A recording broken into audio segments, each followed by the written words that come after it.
నమస్కారం. అమరావతి న్యూస్ కి స్వాగతం. ఈనాటి వార్తా విశేషాలు. వైసీపీ అధినేత జగన్ హయాంలో వ్యవసాయ రంగం తీవ్రంగా నష్టపోయిందని ఆంధ్రప్రదేశ్ ముఖ్యమంత్రి నారా చంద్రబాబు నాయుడు ఆరోపణలు చేశారు.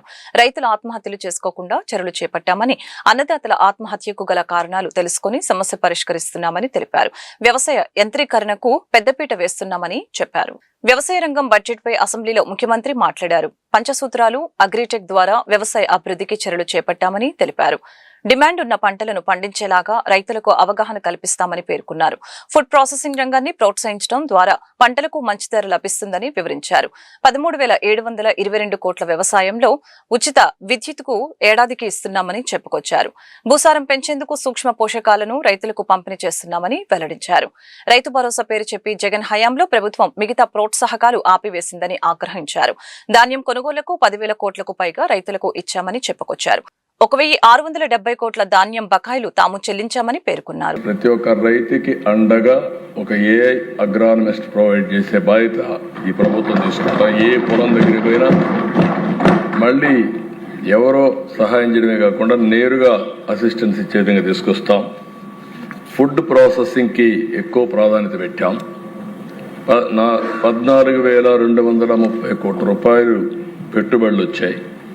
దీనివల్ల 2 లాభాలు, ఒక పక్క ఉపాధి కూడా వస్తుంది. ఈ ప్రభుత్వం వ్యవసాయ ఆధార పరిశ్రమలు, ఫుడ్ ప్రాసెసింగ్కి ఎక్కువ ప్రాధాన్యత ఇస్తున్నాం. దీన్ని లాజికల్గా తీసుకెళ్తాం. ఇంకొక పక్కన దిశ ప్రకృతి సేద్యం 8,168 గ్రామాల్లో జరుగుతూ ఉంది. 17,75,000 ఎకరాల్లో ప్రకృతి సేద్యం సాగుతూ ఉంది. 15 లక్షల మంది ఫార్మర్స్ ఇందులో పనిచేస్తున్నారు. 29కి 50 లక్షల ఎకరాల్లో 40 లక్షల ఫార్మర్స్ని వ్యవసాయం ప్రకృతి సేద్యం వైపు పంపించే కార్యక్రమానికి శ్రీకారం చుడతాం. ఇదే కాదు, ట్రేసబిలిటీ సర్టిఫికేషన్, దీనికి కూడా ప్రాధాన్యత ఇస్తున్నాం.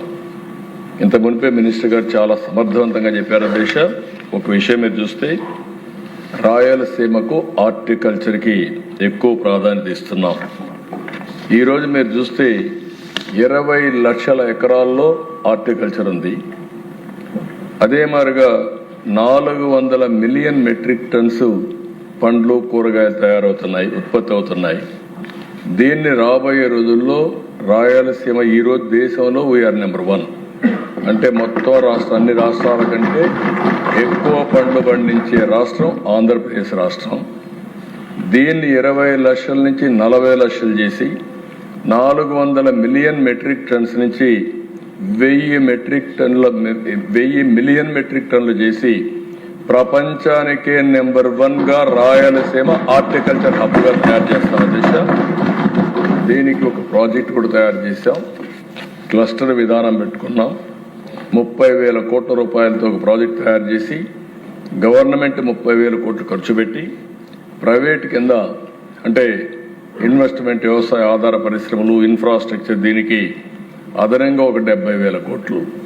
అంటే హార్టికల్చర్కు మాత్రం 1,00,000 కోట్ల రూపాయల పెట్టుబడితో 1,000 మిలియన్ మెట్రిక్ టన్నులు 40 లక్షల ఎకరాల్లో దేశంలోనే కాదు ప్రపంచంలో గత వైసీపీ ప్రభుత్వ హయాంలో ఆంధ్ర విశ్వవిద్యాలయాన్ని పూర్తిగా పార్టీ కార్యాలయంగా మార్చివేశారని రాష్ట్ర ఐటీ విద్యాశాఖ మంత్రి నారా లోకేష్ తీవ్ర ఆరోపణలు చేశారు. రాష్ట్రంలోని అన్ని విశ్వవిద్యాలయాల్లో గత 5 ఏళ్లలో జరిగిన అక్రమ నియామకాలపై ప్రత్యేకంగా మ్యాన్ పవర్ ఆడిట్ నిర్వహిస్తామని, 30 రోజుల్లో నివేదిక తెప్పించుకొని అనర్హులపై వేటు వేస్తామని ఆయన స్పష్టం చేశారు. శాసనసభ ప్రశ్నోత్తరాల సమయంలో విశాఖపట్నం ఎమ్మెల్యేలు వెలగపూడి రామకృష్ణబాబు, గణబాబు, వంశీకృష్ణ, శ్రీనివాసు ఏయూలో గత ప్రభుత్వంలో జరిగిన అవకతవకలపై చర్యలు తీసుకోవాలని కోరారు. అలాగనే కాంట్రాక్టు, రోజువారీ వేతన సిబ్బంది సర్వీసులను క్రమబద్దీకరించాలని విజ్ఞప్తి చేశారు. దీనిపై మంత్రి లోకేష్ సమాధానమిస్తూ గత ప్రభుత్వంలో వర్సిటీలో వైసీపీ కార్యకర్తలను విచ్చలవిడిగా నియమించుకున్నారని, ఈ అక్రమాలపైనే మ్యాన్ పవర్ ఆడిట్ చేపడుతున్నామని తెలిపారు. ఈ ఆడిట్ పూర్తయ్యాక ఆర్థిక శాఖతో చర్చించి ఉద్యోగుల రెగ్యులరైజేషన్ పై తగిన నిర్ణయం తీసుకుంటామని అన్నారు. గౌరవ సభ్యులు చెప్పినట్లు 2019 నుంచి 24 వరకు ఆంధ్ర యూనివర్సిటీని ఒక వైకాపా పార్టీ కార్యాలయంగా వాడటం కూడా జరిగింది అధ్యక్ష. అది గౌరవ సభ్యులందరూ తెలుసు. ప్రత్యేకంగా విశాఖపట్నంలో నుంచి వచ్చిన గౌరవ సభ్యులందరూ కూడా తెలిసిన విషయం అధ్యక్ష. ఒకసారి మీరు చూస్తే ఒక ఉదాహరణ అధ్యక్ష, NIRF ర్యాంకింగ్లో 2019లో ఆంధ్ర యూనివర్సిటీ 29వ ర్యాంక్లో ఉంటే 2023కి వచ్చేగల 76వ ర్యాంక్కి పడిపోయింది అధ్యక్ష. మళ్ళీ మన ప్రభుత్వ అధికారంలోకి వచ్చిన తర్వాత అది 41 ర్యాంక్కి తీసుకొచ్చే అధ్యక్ష. ఇప్పుడు టాప్ 10 యూనివర్సిటీస్ చేయాలనే లక్ష్యంతో ఈరోజు ఒక అద్భుతమైన వైస్ ఛాన్సలర్ కూడా నియమించి అధికారం ఇచ్చి ఆ వ్యవస్థని డ్రైవ్ చేస్తాం జరుగుతుంది అధ్యక్ష. అంతేకాకుండా మీరు చూస్తే యూనివర్సిటీ కేటగిరీలో 2019లో మనం 16వ ర్యాంక్లో ఉంటే 2023కి 43వ ర్యాంక్ పడిపోయాం అధ్యక్ష. మళ్ళీ ప్రజాప్రభుత్వ అధికారంలోకి వచ్చిన తర్వాత 2025లో మళ్ళీ 23వ ర్యాంక్కి మనం తీసుకొస్తాం జరిగింది అధ్యక్ష. అధ్యక్ష, అక్కడ గౌరవ సభ్యులు 2-3 అంశాలు అడిగారు. ఒకటి, ఈ 100 years ఉత్సవాలు ఏదైతే జరుగుతుందో అది ఘనంగా జరపాలి, అందరితో కోఆర్డినేట్ చేసి చేయాలని గౌరవ సభ్యులు కోరారు అధ్యక్ష. ఫస్ట్గా రేపు పొద్దున్న నేను విశాఖపట్నం వెళ్తున్నాను. ఎలమంచిలో ఒక కంపెనీకి మేము శంకుస్థాపన వేస్తున్నాము. దాంట్లో భాగంగా రిటర్న్లో కూడా వైస్ ఛాన్సలర్ గారిని కలుస్తున్నాను. కలిసి మొత్తం ప్రోగ్రామ్ రివ్యూ చేసి గౌరవ సభ్యులు కూడా కాపీ పంపిస్తాను. మీరు కూడా మీ ఇన్పుట్ ఇస్తే మనం ఘనంగా ఈ శతాబ్ది ప్రోగ్రామ్ అనేది నిర్వహించాల్సిన బాధ్యత ఇక్కడ ఉన్న మన అందరిపైన ఉందని గౌరవ సభ్యులు తెలియజేస్తున్నారు అధ్యక్ష. అంతేకాకుండా అధ్యక్ష, కేవలం ఒక ఆంధ్ర యూనివర్సిటీ కాదు, ఆంధ్ర రాష్ట్రంలో ఉన్న ప్రభుత్వ విశ్వవిద్యాలయాల్లో గత ప్రభుత్వాలు 5 సంవత్సరాలు విచ్చలవిడిగా వాళ్ళ కార్యకర్తలు అక్కడ పెట్టుకుంటాం జరిగింది. దానిపైన ప్రత్యేకంగా మేము ఇప్పుడు మ్యాన్ పవర్ ఆడిట్ అనేది జరుగుతుంది అధ్యక్ష. అది నేను ఈరోజు కూడా రివ్యూ చేశాను. నెక్స్ట్ 30 daysలో ఆ మ్యాన్ పవర్ ఆడిట్ మేము పూర్తి చేస్తాం. దాని తర్వాత కఠిన నిర్ణయాలు చర్యలు కూడా తీసుకుంటామని గౌరవ సభ్యులు తెలియజేస్తున్నాం. ఇప్పుడే పెద్దలు చెప్పినట్లు ఏంటంటే కాంట్రాక్ట్లో కొంతమంది పనిచేస్తున్నారు, దాని తర్వాత కొంతమంది MTS రావాలని కోరుతున్నారు, దాని తర్వాత రెగ్యులరైజ్ చేయాలని కూడా కోరిక అనేది ఉంది అధ్యక్ష. ఇక్కడ ఏంటంటే ఈ మ్యాన్ పవర్ ఆడిట్ అయిందో నాకు కరెక్ట్గా ఐడియా వస్తుంది అధ్యక్ష, ఎంతమంది ఉన్నారు, ఏ సంవత్సరంలో వాళ్ళని నియమిస్తాం జరిగింది. దాని తర్వాత ఫైనాన్స్తో సంప్రదింపులు చేసి తగిన చర్యలు తీసుకుంటామని గౌరవ సభ్యులు కూడా తెలియజేస్తున్న అధ్యక్ష. పెద్దలు చెప్పినట్లు గతంలోనే ప్రసాద్ రెడ్డి చేసిన అవకతవకల మీద నేను విజిలెన్స్ ఎంక్వైరీ చేస్తానని చెప్తాం జరిగింది. అది విజిలెన్స్ పంపించాం. ఏపీ శాసనసభ శాసన మండలి సభ్యులకు 2వ విడత నిర్వహించిన లెజిస్లేటివ్ స్పోర్ట్స్ మీట్ 2026 విజయవంతమైందని శాప్ చైర్మన్ రవినాయుడు వెల్లడించారు. క్రీడలపై ఆసక్తిని కలిగించేలాగా ఏర్పాటు చేసిన స్పోర్ట్స్ మీట్ పై వైసీపీ సోషల్ మీడియా విషం చిమ్మిందని ఆగ్రహం వ్యక్తం చేశారు. వచ్చే ఏడాది ఇంకా గొప్పగా పోటీలు నిర్వహిస్తామని స్పష్టం చేశారు. మంత్రులు, ఎమ్మెల్యేలు ప్రొఫెషనల్ క్రీడాకారుల్లా ఆడారని చెప్పారు. ఏపీ శాప్ చైర్మన్ రవినాయుడు ఆధ్వర్యంలో ఇందిరాగాంధీ స్టేడియంలో శుక్రవారం మీడియా సమావేశం నిర్వహించడం జరిగింది. ఈ సమావేశంలో ఆయన మాట్లాడుతూ కూటమి ప్రభుత్వం క్రీడలకు అత్యంత ప్రాధాన్యత ఇస్తుందని తెలియజేశారు. అలాగే శాసనసభ్యులు, శాసన మండలి సభ్యులు ప్రొఫెషనల్ క్రీడాకారుల్లాగా పోటీపడి ఆడారని అన్నారు. ఈ ఆటల పోటీలలో గెలుపొందిన వారికి మార్చి 6న బహుమతులు అందజేస్తామని తెలియజేశారు. లెజిస్లేటివ్ స్పోర్ట్స్ మీట్ పై వైసీపీ సోషల్ మీడియా విష ప్రచారం చేసిందని అన్నారు. క్రీడా పోటీలు పెట్టకుండా వైసీపీ 100 కోట్లు దోచుకుందని చెప్పారు. క్రీడాకారులను ప్రోత్సహించే పలు కార్యక్రమాలను చేపట్టామని అన్నారు.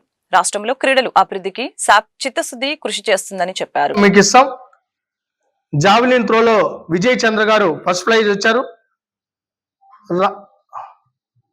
జగంపేట మన రాజగోపాల్ గారు, జగంపేట ఎమ్మెల్యే గారు అబో 60లో వచ్చారు. గద్దె రామ్మోహన్ రావు గారు అబో 70లో జావెలిన్ త్రోలో వచ్చారు. అదేవిధంగా ఉమెన్స్కి వచ్చే కొందికి షార్ట్ పుట్ లో సింధూర గారు, అదేవిధంగా 40 అబో వచ్చి గ్రీష్మ ప్రసాద్ గారు, అబో 50లో ఉమెన్స్ లో పైటాల్ సునీతమ్మ గారు. ఇవన్నీ కూడా అన్నిట్లో కూడా ఐడెంటిఫై చేశాం. కానీ ఈరోజు ఇంత విజయవంతానికి సహకరించినందుకు మీరు చూస్తే మాకు ఆంధ్రప్రదేశ్ స్పోర్ట్స్ అథారిటీకి గతంలో లేని విధంగా ఇక్కడ స్పోర్ట్స్ అంతా ఈ రాష్ట్రంలో ఉందన్నట్టు ఈ మీటు మాకు సహకరించింది. దాంతోపాటు నేను కొన్ని చూసా,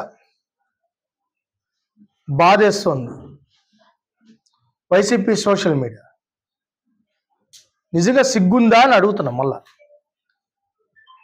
అసలు క్రీడలు అంటే మీకు తెలుసా అని అడుగుతున్నా. ఎమ్మెల్యేలు, ఎమ్మెల్సీలు, మినిస్టర్స్ ఇక్కడ శాసనసభ జరుగుతూ వాళ్ళ టైం అంతా అక్కడ అయిన తర్వాత రిమైనింగ్ టైంలో క్రీడలు పెట్టాము. శాసనసభ ఆపి పెట్టలే. ఇక్కడ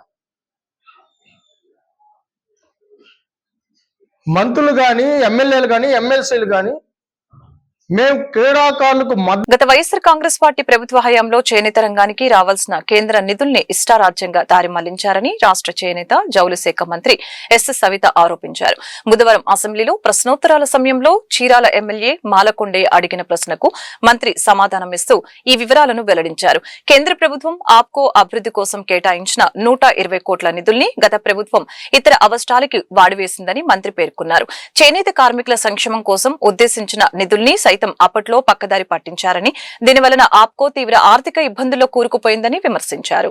పెద్దలందరూ అడిగినట్లుగానే మనము అనేక సంక్షేమ పథకాలతో పాటు వీరికి చేనేతలకు చేదోడుగా ఉండాలని ఎన్నో కార్యక్రమాలు 14-19లో కూడా మనం ఇచ్చాము అధ్యక్ష. మరి 19-24లో అన్ని స్కీములు రద్దు చేయడం జరిగింది. గతంలో కూడా మనం 14-19లో థ్రిఫ్ట్ ఫండ్ ఇచ్చాం. మళ్ళీ కూడా ఇప్పుడు దాన్ని అమలు పరుస్తున్నామన్న విషయాన్ని కూడా మీకు తెలియజేస్తున్నాం అధ్యక్ష. సుమారుగా 93,000 మందికి మనము పెన్షన్ అందజేస్తూ మరి ఈ మొత్తంగా 791 కోట్ల రూపాయలు అందజేశామన్న విషయం కూడా మీకు తెలియజేస్తున్నాం అధ్యక్ష. సుమారుగా 1,02,000 మందికి మనం ఉచిత విద్యుత్తు అందజేస్తున్నామన్న విషయం కూడా తెలియజేస్తూ మరి పావులా వడ్డీ పథకం గురించి అడిగారు అధ్యక్ష. DCCB APCBO నుండి నగదు క్రెడిట్ పరిమితిపై ప్రాథమిక చేనేత సహకార సంఘాల నుండి వడ్డీ భారాన్ని తగ్గించడం ఈ పథకం లక్ష్యం. ప్రభుత్వం ప్రాథమిక చేనేత సహకార సంఘాలకు 9.5 మరియు ఆప్కోకు 7.5 వడ్డీ రాయితీ మంజూరు చేయడం అనే విషయం కూడా తెలియజేస్తూ అదేవిధంగా అతి తక్కువ కాలంలోనే మరి అనేక క్లస్టర్లు కూడా ఏర్పాటు చేయడం జరిగింది. చేనేత ముద్రా పథకం ద్వారా కూడా సుమారుగా 5,671 మందికి 22 కోట్ల రూపాయల రుణాలు కూడా అందజేశాం. ముడి సరుకు సరఫరా కూడా మరి 15% సబ్సిడీతో కూడా అందజేస్తున్నామన్న విషయం కూడా తెలియజేస్తూ మరి నిజంగానే చేనేత సంఘాలకు ఆప్కోకు వాళ్ళు అవసరాలు ఇచ్చిన సంఘాలకు మనం బకాయిలు అయితే ఉన్నాం అధ్యక్ష. మరి గత ప్రభుత్వం చేసిన వైఫల్యం వల్ల అంటే ఎందుకంటే అధ్యక్ష 120 కోట్ల రూపాయలు కేంద్రం నుంచి తీసుకొచ్చి మరి ఆ నిధులు ఎక్కడికి పోయినాయో తెలియదు అధ్యక్ష. మరి జగన్ అనే గద్దెతో పోయిందో మరి ఎక్కడికి పోయిందో తెలియదు. ఈ రోజు చేనేతలు పడుతున్న ఇబ్బందులకు మూల కారణం ఆ 120 కోట్లు డైవర్ట్ చేయడం వల్ల ఈ రోజు ఇబ్బంది పడుతుంది. ఈ తక్కువ కాలంలోనే 7 కోట్ల రూపాయల దాకా కూడా నిధులు కూడా వాళ్ళకి ఇచ్చాం అధ్యక్ష. మరికొంత కాలంలోనే ఉగాది పండుగ కూడా దగ్గరలోనే అందజేస్తామన్న విషయం కూడా తెలియజేస్తూ టెక్స్టైల్ రాష్ట్ర వ్యాప్తంగా నివాస ప్రాంతాల్లో ఇళ్ల మీదుగా వెళ్తున్న హైటెన్షన్ ప్రమాదకర విద్యుత్ లైన్ల వలన ప్రజలు ఎదుర్కొంటున్న ఇబ్బందులకు త్వరలోనే విముక్తి కలగనుంది. ఈ సమస్య పరిష్కారానికి ప్రభుత్వం ప్రత్యేక చర్యలు చేపట్టిందని విద్యుత్ శాఖ మంత్రి గొట్టిపాటి రవికుమార్ తెలిపారు. శాసనసభలో సభ్యులు అడిగిన ప్రశ్నలకు సమాధానమిస్తూ ఆయన ఈ కీలక ప్రకటన చేశారు. దశాబ్దాలుగా వేలాది కుటుంబాల ఇళ్లపై నుంచి వెళ్తున్న విద్యుత్ తీగల కారణంగా ప్రాణభయంతో బ్రతుకుతున్నారని, అలాంటి చోట్ల లైన్లను మార్చాలని అధికారుల్ని ఆదేశించినట్లు మంత్రి పేర్కొన్నారు. లైన్లు కూడా విస్తరించిన వాటిని షిఫ్ట్ చేయడానికి కూడా రైతులకి ఎడిషనల్ ఛార్జెస్ కూడా అప్లై చేస్తున్నారు అధ్యక్ష. ఆ షిఫ్టింగ్ టైంలో ఎడిషనల్ ఛార్జెస్ కనుక విద్యుత్ శాఖ వారు తగ్గించగలిగితే రైతులకు ఉపశమనం ఉంటుంది. కవర్డ్ కండక్టర్స్ కూడా వస్తే ఇంకా బాగుంటుంది అధ్యక్ష. గ్రామాలు విస్తరించడం వల్ల విద్యుత్ లైన్లు కొంచెం అడ్డుగా ఉండడం, అట్లా చాలా మంది విద్యుత్ ఘాతకానికి గురై చాలా మంది మరణించడం జరుగుతుంది అధ్యక్ష. గ్రామాల్లో ఉండే ట్రాన్స్ఫార్మర్లు కూడా ఇళ్ల మధ్యన ఇళ్లకి చాలా దగ్గరగా ఉండడం, దూర ప్రాంతాలకి విద్యుత్ కనెక్షన్ లేకపోవడం, ఈ 2 అంశాల్లో కూడా తమ ద్వారా గౌరవ మంత్రి గారికి విన్నపం తెలియజేస్తూ ఈ ప్రభుత్వం దాదాపు 13,722 కోట్ల రూపాయలు ఖర్చు పెడుతుంది సార్. అగ్రికల్చర్ సంబంధించి ఉచిత విద్యుత్ సంబంధించి సార్. విద్యుత్ లైన్లు షిఫ్టింగ్ అడిగారు, అది చాలా ఖర్చుతో కూడింది. వాటి మీద ప్రత్యేక దృష్టి పెట్టి ఏం చేయాలని చూస్తున్నాం. ఎక్కడైతే పామాయిల్ పాయింట్లు ఉండదో అవగాహన కల్పించి కొద్దిగా ఈ టైప్ ఆఫ్ పోల్స్ వాడమంటున్నాం సార్. మనం కట్ చేసేటప్పుడు అందరూ కూడా ఇనపై వాడటం వల్ల కొద్దిగా జాగ్రత్తలు తీసుకుపోవటం వల్ల విపరీతమైన యాక్సిడెంట్స్ జరిగి కూలీలు చనిపోతా ఉన్నారు. ఫైబర్ రీఇన్ఫోర్స్డ్ ప్లాస్టిక్ అని ఇప్పుడు వచ్చినాయి సార్. అది ఒక్కోటి 5,000 నుంచి 4,000 నుంచి 5,000 ఉంటుంది. వీటిని రైతులు కనుక రైతు కూలీలకి అందజేసి వాటి ద్వారా పనిచేపిస్తే కనుక చాలా వరకు యాక్సిడెంట్స్ తెచ్చిపోతాయి. వీటిని వాడమని చెప్పి పలుసార్లు రిక్వెస్ట్ చేసినాం. మనకు పవర్ లైన్స్ ఇళ్ల మీద నుంచి వెళ్తున్నాయని చెప్పారు. వాటి మీద దృష్టి పెట్టాం. కొన్నిసార్ల మన ఫండ్స్ అవైలబిలిటీని బట్టి ఓదాని తర్వాత ఒకటి చేసుకుంటూ వెళ్తున్నాం. చాలా పెద్ద ఎత్తున ఉంది సార్. అట్లానే ట్రాన్స్ఫారాలు కొన్నిసార్ల తక్కువ హైట్ లో ఉన్నాయి, వాటి వల్ల యాక్సిడెంట్స్ జరుగుతున్నాయి అంటున్నారు. వాటి కనుక సంబంధించి ఏదన్నా ప్రత్యేకం ఉంటే కనుక మా దృష్టికి తీసుకొస్తే కనుక ఇమీడియట్ గా వాటిని సరి చేసి యాక్సిడెంట్స్ జరగకుండా ఆమ్ ఆద్మీ పార్టీని నాశనం చేసేందుకు ప్రధానమంత్రి నరేంద్ర మోదీ అమిత్ షా కుట్ర పన్నారని ఇప్పుడు దేశానికి వారు క్షమాపణ చెప్పాలని ఆద్మీ పార్టీ చీఫ్ అరవింద్ కేజ్రీవాల్ తెలిపారు. ఢిల్లీ మద్యం కేసులో కేజ్రీవాల్ కో సహా 23 మంది నిందితుల్ని ప్రత్యేక కోర్టు విముక్తి కల్పించిన అనంతరం ఆయన తొలిసారి మీడియా ముందుకు వచ్చారు. ఆమ్ ఆద్మీ పార్టీని నాశనం చేసేందుకు ప్రధానమంత్రి నరేంద్ర మోదీ అమిత్ షా కుట్ర పన్నారని ఇప్పుడు దేశానికి వారు క్షమాపణ చెప్పాలని ఆద్మీ పార్టీ చీఫ్ అరవింద్ కేజ్రీవాల్ తెలిపారు. ఢిల్లీ మద్యం కేసులో కేజ్రీవాల్ సహా 23 మంది నిందితులకు ప్రత్యేక కోర్టు విముక్తి కల్పించిన అనంతరం ఆయన తొలిసారి మీడియా ముందుకొచ్చారు. ఢిల్లీలో మళ్లీ ఎన్నికలు జరపాలని మోదీకి సవాల్ విసిరారు. उन दोनों ने मिलकर षड्यंत्र रचा कि आम आदमी पार्टी को खत्म किया जाए, आम आदमी पार्टी को बर्बाद किया जाए, और उस षड्यंत्र के तहत आजाद भारत का सबसे बड़ा और सबसे घिनौना षड्यंत्र रचा उन लोगों ने. वो देख रहे थे कि दिल्ली में वो हमें नहीं हरा सकते, वो देख रहे थे कि दिल्ली की जनता हमारे कामों से बहुत खुश है, वो देख रहे थे दिल्ली में कामों की राजनीति के आधार पर वो कहीं खड़े नहीं होते, तो उन्होंने एक षड्यंत्र रचा. जनता जानती है कि केजरीवाल ईमानदार, उन्होंने कहा केजरीवाल की ईमानदारी पे चोट करो. जनता जानती है कि आम आदमी पार्टी ईमानदारी, उन्होंने कहा आम आदमी पार्टी की ईमानदारी पे चोट करो. उन्होंने आम आदमी पार्टी को खत्म करने के लिए षड्यंत्र रचा और बोले केजरीवाल बेईमान है, केजरीवाल बेईमान है, केजरीवाल बेईमान है. केजरीवाल ने शराब घोटाला किया, केजरीवाल पैसे खा गया, केजरीवाल ने 100 करोड़ रुपए खा लिए. मैंने जिंदगी में केवल ईमानदारी कमाई है, मैंने जिंदगी में केवल इज्जत कमाई है, एक नया पैसा नहीं कमाया मैंने अपनी जिंदगी में. इन लोगों की तरह नहीं हूं मैं. मैंने जिंदगी में एक नया पैसा नहीं कमाया, केवल ईमानदारी कमाई है, और ये उस ईमानदारी के ऊपर चोट करना चाहते थे. उसके लिए इन्होंने षड्यंत्र रचा था. आज कोर्ट के ऑर्डर के बाद ये साबित हो गया देश के सामने, केजरीवाल कट्टर ईमानदार है, मनीष सिसोदिया कट्टर ईमानदार है, संजय सिंह कट्टर ईमानदार है, दुर्गेश कट्टर ईमानदार है. ఆమ్ ఆద్మీ పార్టీ ఢిల్లీ లిక్కర్ పాలసీ కేసులో ఢిల్లీలోని రౌస్ అవెన్యూ కోర్టు కీలక తీర్పునిచ్చింది. ఈ కేసులో ఢిల్లీ మాజీ ముఖ్యమంత్రి అరవింద్ కేజ్రీవాల్, మాజీ డిప్యూటీ సీఎం సిసోడియాతో పాటు తెలంగాణ జాగృతి అధ్యక్షురాలు మాజీ ఎంపీ కవితలకు భారీ ఊరట లభించింది. ఈ కేసులో కేజ్రీవాల్, కవితతో పాటు మొత్తం 23 మందికి కోర్టు క్లీన్ చీట్ ఇచ్చింది. అయితే తాజా కోర్టు తీర్పుపై కవిత మీడియాతో మాట్లాడారు. నేను పదే చెప్పిందే ఇప్పుడు నిజమైంది. లిక్కర్ కేసు నుంచి కడిగిన ముత్యంలా బయటకు వస్తానని చెప్పాను, అలాగనే వచ్చాను. న్యాయ వ్యవస్థపై మేం పెట్టుకున్న నమ్మకం గెలిచిందని కవిత అన్నారు. ఈ కేసు రాజకీయ కక్షలో భాగమే. కేసులో క్లీన్ చీట్ రావటం సంతోషంగా ఉంది. ఇది కేవలం రాజకీయ కక్షతో పెట్టిన కేసు అని ఎన్నోసార్లు చెప్పాను. అదే నిజమైంది. దీంతో నేను, నా కుటుంబం కొన్ని నెలల పాటు క్షోభ అనుభవించామని కవిత తెలిపారు. కష్ట సమయంలో నాకు అండగా నిలిచిన వారందరికీ ధన్యవాదాలు. మరింత ఉత్సాహంతో ప్రజల కోసం పనిచేస్తానని కవిత పేర్కొన్నారు. ఏమాత్రం సంబంధం కూడా నాకు లేదు. నేను ఒక కడిగిన ముత్యం లాగా బయటకు వస్తానని చెప్తూ వచ్చాను. అదే ఇవాళ కోర్టు ద్వారా నిరూపణ అయింది.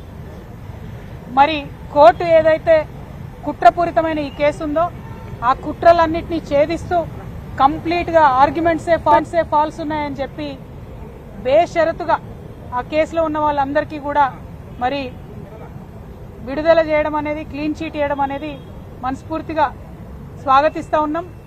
కాకపోతే బాధ అవుతా ఉన్నది.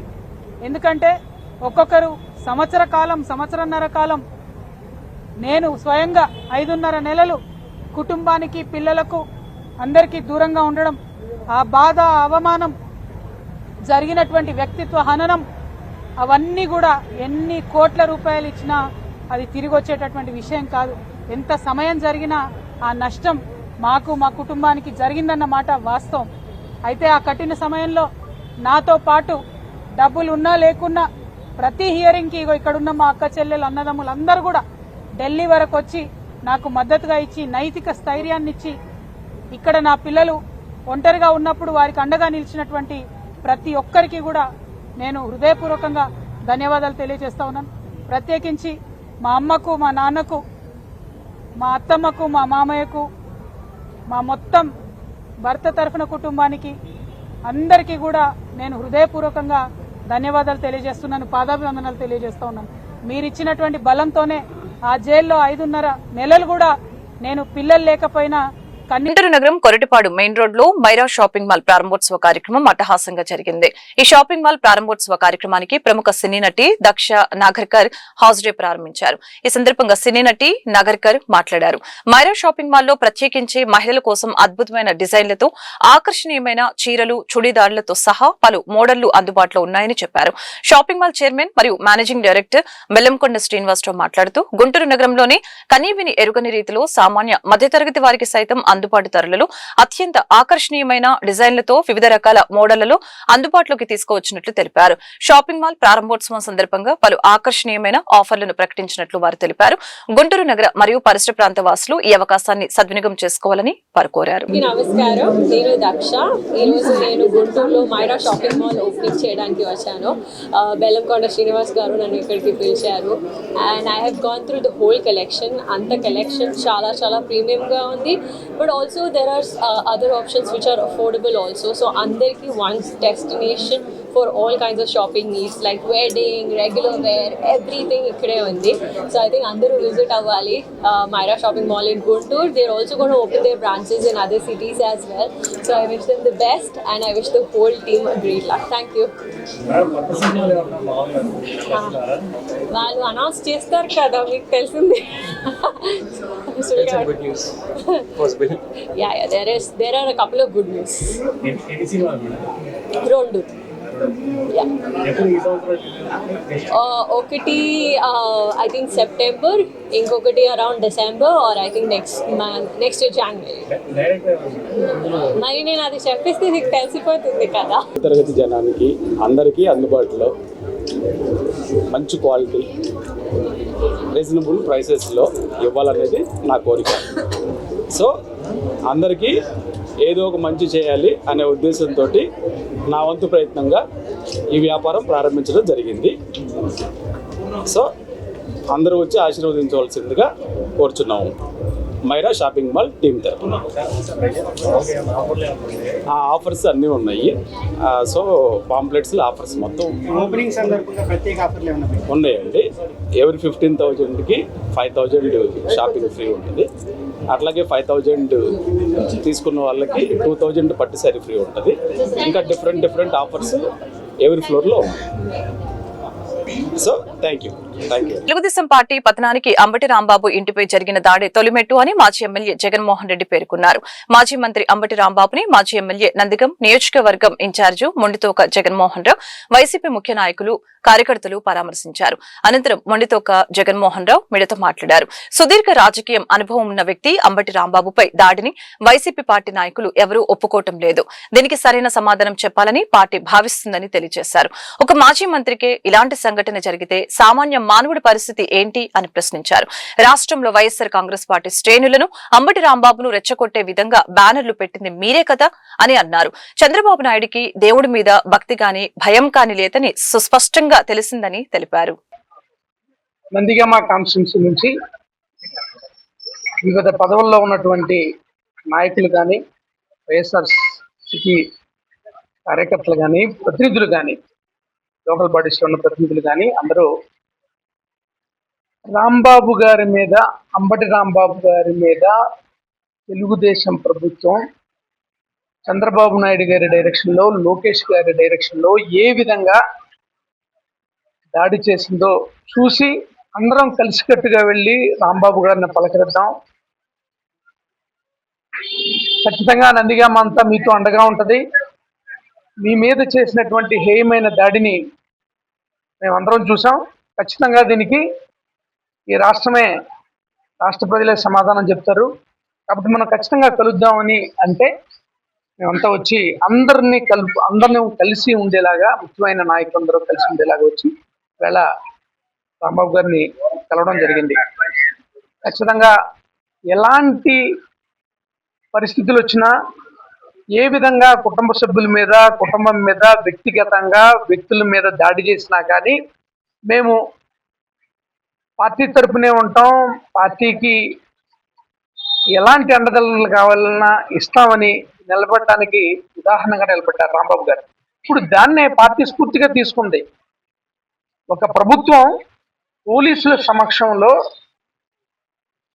ఒక మాజీ మంత్రి గారి మీద ఏ విధంగా దాడి చేశారో చూసిన పెద్దపాట ఒక అంబటి రాంబాబు గారు లాంటి వ్యక్తి, సుదీర్ఘ రాజకీయ అనుభవం ఉన్న వ్యక్తి, అలాంటి ఆయన మీద కూడా ఇంత దాడి జరిగింది అని అంటే పార్టీ ఖచ్చితంగా దీన్ని ఎవరూ ఒప్పుకోవట్లే. దీనికి సరైన సమాధానం ఖచ్చితంగా చెప్పాలనే పార్టీ భావిస్తాం. ప్రతి కార్యకర్త భావిస్తున్నాడు. అలాగే విద్యులైన వాళ్ళు, కాసింత సంస్కారం ఉన్న వాళ్ళు, చదువుకున్న వాళ్ళు కూడా ఈ రాష్ట్రంలో అసలు శాంతి భద్రతలు ఉన్నాయా లేదా, చట్టాలు ఉన్నాయా లేదా, రక్షించాల్సినటువంటి వ్యవస్థలనే అడ్డుగా పెట్టుకొని వాళ్ళ సమక్షంలోనే 7 గంటల పాటు ఒక మాజీ మంత్రి మీద దాడి చేసినటువంటి చర్యని ఈ రాష్ట్రం మొట్టమొదటిసారి చూసింది. ఉలిక్కిపడింది రాష్ట్రం మొత్తం. ఒక మాజీ మంత్రి గారికే ఇంతటి జరిగితే సామాన్యుడు. ఈ వార్తలు ఇంతటితో సమాప్తం. మరొక బులెటిన్ మళ్ళీ కలుద్దాం. నమస్కారం.